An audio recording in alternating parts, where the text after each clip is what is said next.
సమస్య వస్తుంది, food grains production పడిపోతుందని చెప్పి చాలాసార్లు చెప్పినా లెక్క పెట్టుకునే పరిస్థితి లేదు. ఈరోజు దేశంలో మనం చూస్తే అటు కేంద్రంలో ఇటు రాష్ట్రంలో చాలా స్పష్టంగా మనం ఉన్నాం. కేంద్రంలో ఎన్నికల కంటే ముందు కానీ ఎన్నికల తర్వాత కానీ థర్డ్ ఫ్రంట్ తప్పకుండా వస్తుంది. ఆ రోజు మీరు 96లో నేను ఇదే మాట చెప్పాను. ఆ రోజు కూడా అదే జరిగింది. రేపు కూడా కేంద్రంలో కాంగ్రెస్ కానీ బీజేపీ కానీ అధికారానికి వచ్చే అవకాశాలు లేవు. మొన్న ఐదు ఎన్నికల్లో కూడా 5 రాష్ట్రాల్లో అదే స్పష్టమైంది.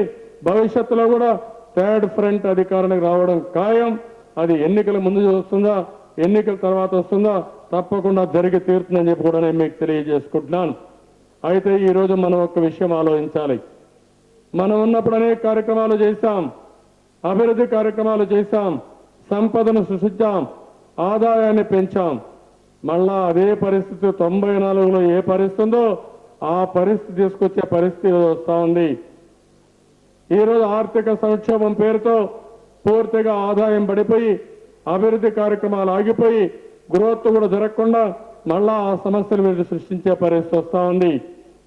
ఈరోజు ఈ దేశంలో ఒక సంక్షోభం వచ్చినప్పుడు దాన్ని ఏ విధంగా అడ్వాంటేజ్గా మార్చుకోవాలో అది మార్చుకోవడంలో పూర్తిగా కేంద్రం కానీ రాష్ట్రం కానీ ఎలాంటి ప్రణాళికలు లేవు, ఏది ఆలోచించే పరిస్థితి లేదని చెప్పి కూడా నేను మీకు తెలియజేసుకుంటున్నాను.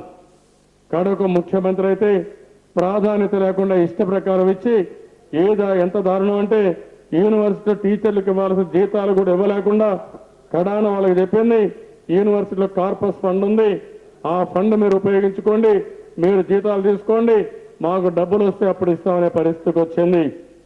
ఇవన్నీ కూడా మళ్ళా ఆర్థిక సంక్షోభంలో కూరకుపోయే పరిస్థితి వచ్చింది.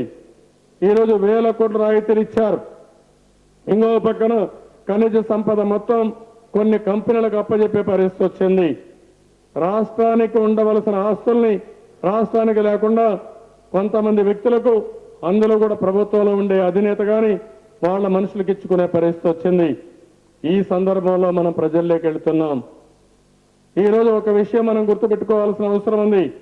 ఏదైతే వీళ్ళు ఇచ్చామని చెప్పుకుంటున్నారో ఆ ఇవ్వడంలో ఎక్కడికక్కడ అవినీతి జరిగింది. దానికంటే ఎక్కువ ఇచ్చే అవకాశాలు ఉన్నాయి. ప్రభుత్వ ఆదాయం 3 రెట్లు పెరిగింది. గ్రామీణ ప్రాంతాల్లో అభివృద్ధి ఎక్కడా జరగలేదు. మనం ఆ రోజు రోడ్లు వేస్తే రోడ్లలో ఈరోజు మట్టేసే పరిస్థితులు కూడా లేరు. పూర్తిగా రోడ్లన్నీ కూడా అధ్వాన్నమైన పరిస్థితికి వచ్చే పరిస్థితి వచ్చింది. ఆ రోజు మనం 12,000 కోట్ల రూపాయలు ఖర్చు పెట్టి పవర్లో డిస్ట్రిబ్యూషన్లో పెద్ద ఎత్తున ఇన్వెస్ట్మెంట్ పెట్టి ట్రాన్స్మిషన్ లాస్ లేకుండా వీలైనంత వరకు లో వోల్టేజ్ లేకుండా చేస్తే మళ్ళా భయంకరమైన పరిస్థితి. ఎక్కడ చూసినా మీరు చూస్తే సుమారు కొన్ని వేల మంది రైతులు కరెంటు తీగలు తగిలి షాక్ కొట్టి చనిపోయే పరిస్థితి వస్తూ ఉంది. ఇలాంటి సమస్యలన్నీ వచ్చినప్పుడు మనం ప్రజల దగ్గరికి పోయినప్పుడు మనం కూడా వారి సమస్యలను అధ్యయనం చేసుకోవడం. ఆ రోజు మన పరిపాలనలో ఒక మంచి పరిపాలనతో మనం ముందుకు పోయాం. తెలుగుదేశం పార్టీ ఎప్పుడు కూడా సమర్థవంతమైన పరిపాలన ఇచ్చిన ఘనత ఒక్క తెలుగుదేశం పార్టీకే దక్కింది. ఆ విధంగా ముందుకు పోయి అనేక కార్యక్రమాలు చేశాం. ఈరోజు వ్యవస్థలన్నీ కూడా భ్రష్టు పట్టాయి. అన్ని వ్యవస్థలను రాజకీయం చేశారు. మన బాధంతా ఒకటి, ప్రజల కోసం మనం ఆలోచిస్తున్నాం. భవిష్యత్తులో ఇదే మారి కానీ ఈ వ్యవస్థలన్నీ కానీ దెబ్బతింటే ఏవైతే భవిష్యత్తు ఉందో ఒక ప్రశ్నార్థకంగా తయారయ్యే పరిస్థితి వస్తుంది. ఇంకో పక్కన ప్రజలకు చెందవలసిన ఆస్తులు కానీ ప్రజలకు చెందవలసిన ఆదాయం కానీ అదే మారిగా ఆర్థిక సంస్కరణల యొక్క ఫలితాలు కానీ వారికి చెందడం లేదు. ఆ విషయం మనం సీరియస్గా తీసుకోవాల్సిన అవసరం ఉంది. ఈరోజు మనం వస్తే ఏం చేస్తామో చాలా స్పష్టంగా చెప్పాం.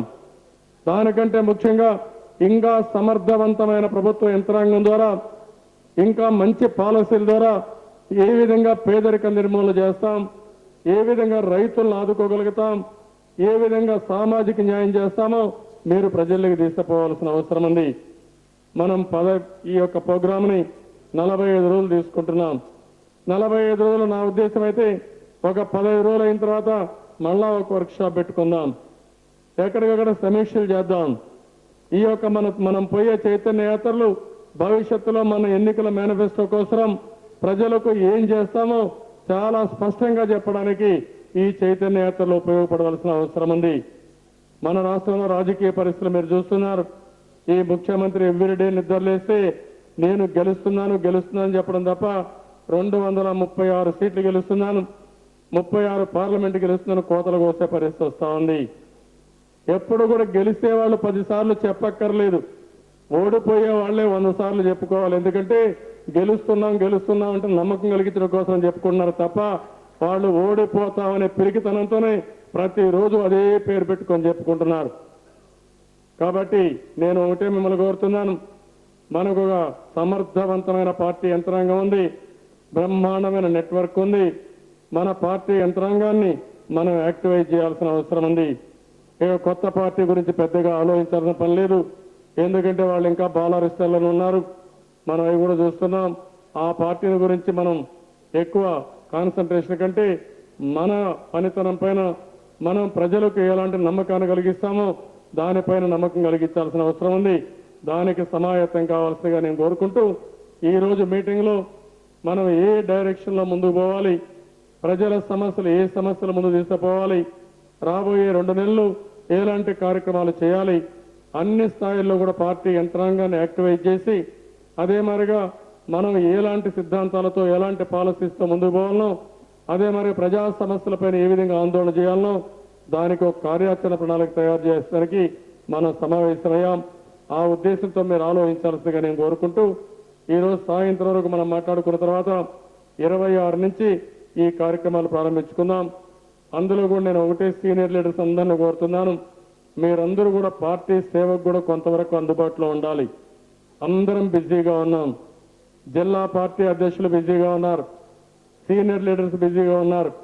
ఒక పక్క నియోజకవర్గాన్ని చూసుకోవాలి, ఒక పక్క జిల్లాలో కూడా కార్యక్రమాలు చేపట్టాలి, ఇంకో పక్కన వేరే జిల్లాలో కూడా పొమ్మన్నప్పుడు మీరు పూర్తిగా సమయాన్ని ఇవ్వకపోతే ఆ సీరియస్నెస్ రాదు. కాబట్టి దయచేసి ఈ కార్యక్రమాన్ని జయప్రదం చేయడం కోసం ప్రతి ఒక్కరు కూడా మీ యొక్క సమయాన్ని ఇవ్వాల్సి కోరుకుంటూ ఆ విధంగా పూర్తిగా సహకరిస్తారని చెప్పి ఆశిస్తూ ఈరోజు ఈ కార్యక్రమానికి చేసిన మిమ్మల్ని అందరినీ పేరు పేరున అభినందిస్తూ మీ అందరి దగ్గర సెలవు తీసుకుంటున్నాను. అందరికీ నమస్కారాలు. జై హింద్, జై తెలుగుదేశం.